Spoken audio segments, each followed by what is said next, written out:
सभी बच्चों को गुड इवनिंग। जो 26-27 सेशन का नवोदय का एग्ज़ाम होने वाला है, जैसे 26-27 का नवोदय सिलेबस के बारे में बताने जा रहे हैं। इसमें 4 सब्जेक्ट का एग्ज़ाम में 4 सब्जेक्ट का क्वेश्चन आता है। कितना सब्जेक्ट का? 4 सब्जेक्ट का, जिसमें फर्स्ट सब्जेक्ट है मेंटल एबिलिटी टेस्ट। क्या है? Mental ability test.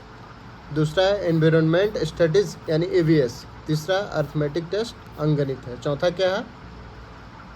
Language test है, जिसमें आपका हिंदी भी हो सकता है, कुछ भी हो सकता है जो आपका लैंग्वेज है, किसी और का, किसी का मराठी है, किसी का संथाली है, किसी का अपने स्टेट का, हर एक जगह का लैंग्वेज अलग है। मेंटल एबिलिटी मतलब क्या होता है? मानसिक योग्यता होता है। ये पर्यावरणीय अध्ययन हो गया, ये अंकगणित हो गया, और लैंग्वेज मतलब अपना लैंग्वेज हो गया। इससे 20 क्वेश्चन आएगा। मेंटल एबिलिटी टेस्ट से 20 क्वेश्चन, EVS से 20 क्वेश्चन, दोनों मिला के 40 क्वेश्चन हो जाएगा। अर्थमेटिक से 20 क्वेश्चन और लैंग्वेज टेस्ट से 20 क्वेश्चन। ये 20 क्वेश्चन 25 मार्क्स का हो गया।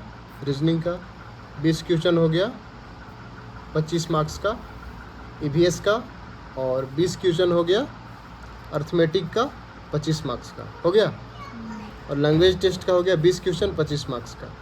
पर क्वेश्चन कितना पड़ेगा? 1.25 मार्क्स का पर क्वेश्चन पड़ेगा।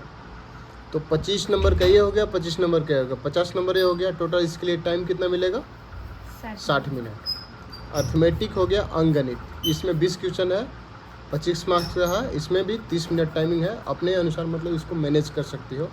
लैंग्वेज टेस्ट में भी 20 क्वेश्चन है, 25 मार्क्स है, इसमें भी 30 मिनट टाइम मिलता है। लेकिन अगर इसको तुम 20 मिनट में बना सकती हो तो मैथ में थोड़ा ज़्यादा टाइम दे सकती हो, या फिर हो सकता है कि EVS को तुम 10 मिनट में बना दो और रीजनिंग को तुम 30 मिनट में बना दो, तो 20 मिनट इसका बच गया, तो मैथ में तुम टाइम निकाल सकते हो। मैथ अच्छा है तो कोई बात नहीं, मैथ तो 30 मिनट में बन जाएगा, लेकिन अच्छा नहीं है मैथ तो इसका टाइम मैनेज करके इधर बना सकते हो। टोटल क्वेश्चन कितना हो गया?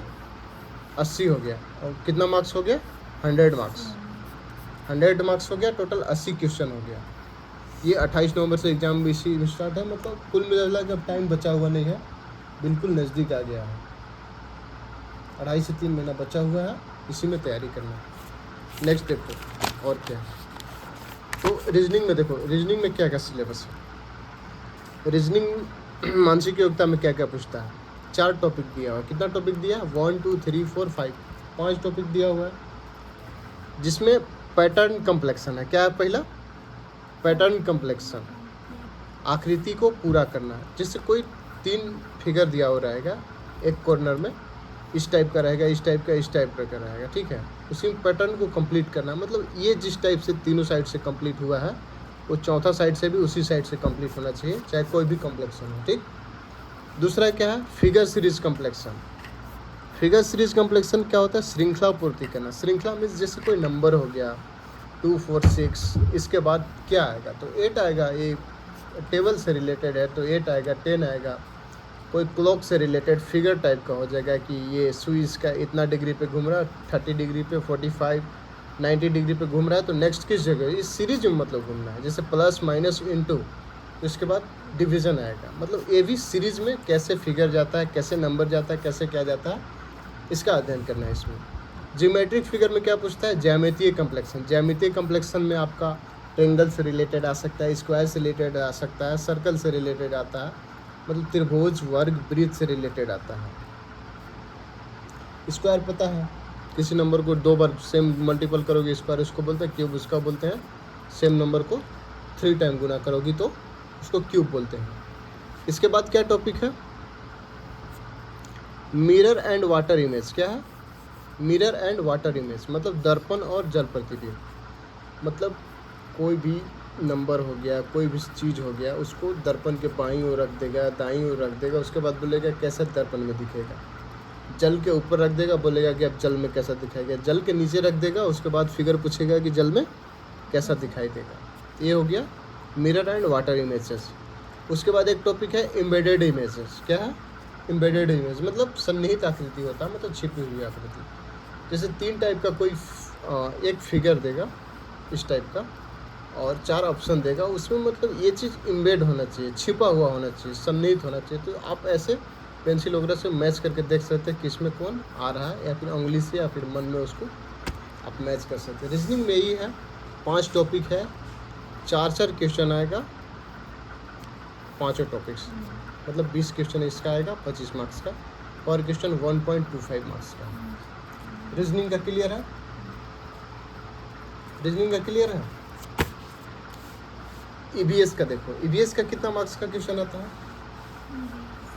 ईवीएस का 20 मार्क्स का क्वेश्चन आता है, जिसमें टॉपिक देखना क्या है, पर्यावरण अध्ययन में से पहला है द नेचुरल वर्ल्ड है। द नेचुरल वर्ल्ड चैप्टर में क्या क्या है? प्राकृतिक जगत इसको बोलते हैं।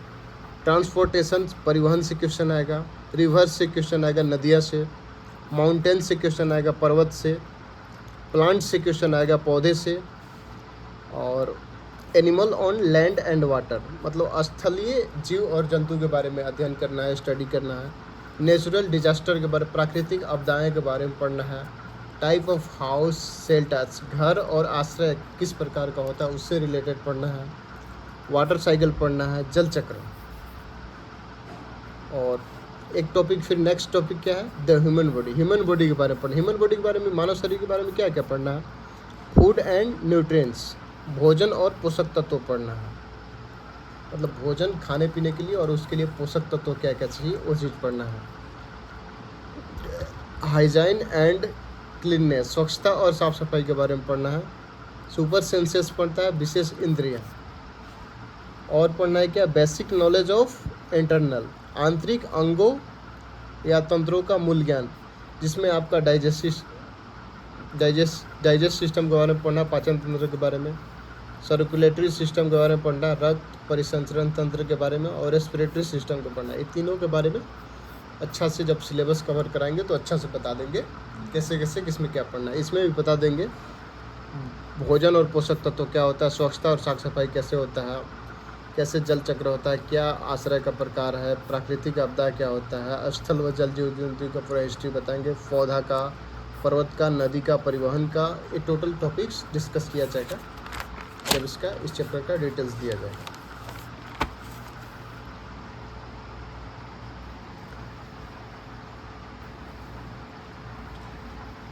और क्या है तीसरा टॉपिक? तीसरा टॉपिक क्या है? साइंस इन डेली लाइफ। साइंस इन डेली लाइफ, दैनिक जीवन में विज्ञान।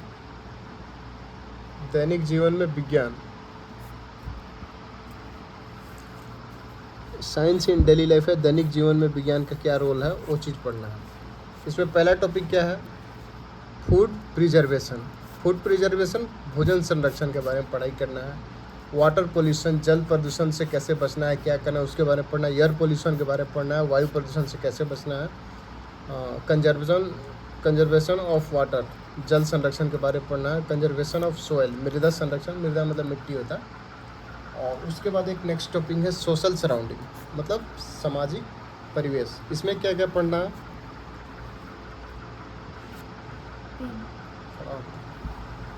Superlatives of India. Superlatives of India, Bharat का प्रमुख एवं विशिष्ट उपलब्धियाँ, मतलब भारत का क्या क्या प्रमुख विशिष्ट उपलब्धि मिला है उस चीज़ के बारे में पढ़ाई करना है। स्टेट्स एंड कैपिटल, राज्य और राजधानी पढ़ना है अच्छा से। नेशनल सिंबल्स पढ़ना है, राष्ट्रीय प्रतीक जो भी है सारा नेक्स्ट क्लास में कवर करवा दिया जाएगा, इसको भी अच्छा से देख लेना है। डिफरेंट लैंडस्केप, विभिन्न भौगोलिक परिदृश्य के बारे में पढ़ना है, इसको भी टॉपिक में डिस्कशन करा देंगे। फेस्टिवल के बारे में पढ़ना है, अपने इंडियाज़ का भी जितना भी फेस्टिवल है, मेन मुख्य है, कहाँ मनाया जाता है, कब मनाया जाता है, क्यों मनाया जाता है, ये सब चीज़ के बारे में डिटेल्स पढ़ना है। सीजन, ऋतु के बारे में, मौसम के बारे में पढ़ना है। फॉरेस्ट के बारे में पढ़ना है, क्रॉप्स के बारे में पढ़ना है। क्लोथ्स एंड फाइबर्स, वस्त्र और रेशम के बारे में पढ़ना है। ये हो गया ईवीएस का टॉपिक, हो गया कंप्लीट। मैथ में देखो, अर्थमेटिक में क्या है? अर्थमेटिक भी आपका सेम है, 20 क्वेश्चन आएगा, 25 मार्क्स का आएगा, 1.25 पर क्वेश्चन का पड़ेगा, 1.25 मार्क्स पर क्वेश्चन का पड़ेगा। इसमें क्या क्या देखो, पहला टॉपिक क्या है? नंबर्स एंड न्यूमेरिक सिस्टम, जिसमें असेंडिंग ऑर्डर पढ़ना है, डिसेंडिंग ऑर्डर पढ़ना है, नियरेस्ट, 100, 100 एंड 1000 10 1000 का नंबर्स नेम्स पढ़ना है एंड प्लेस वैल्यू फाइंड करना है। संख्या और संख्या पत्ती पढ़ना है, आरोही अवरोही निकटतम, आरोही अवरोही निकटतम और प्लेस वैल्यू फाइंड करना है, मतलब स्थानीय मान निकालना है, संख्या का नाम और ये निकालना है। इसके बाद टॉपिक क्या दिया हुआ है सिलेबस में, टॉपिक क्या दिया हुआ है सिलेबस में, 4 फंडामेंटल ऑपरेशंस, पूर्ण संख्याओं पर 4 मूल संक्रियाएं, मतलब जोड़ घटा गुणा भागा से रिलेटेड जितना भी कैलकुलेशन आता है उसके बारे में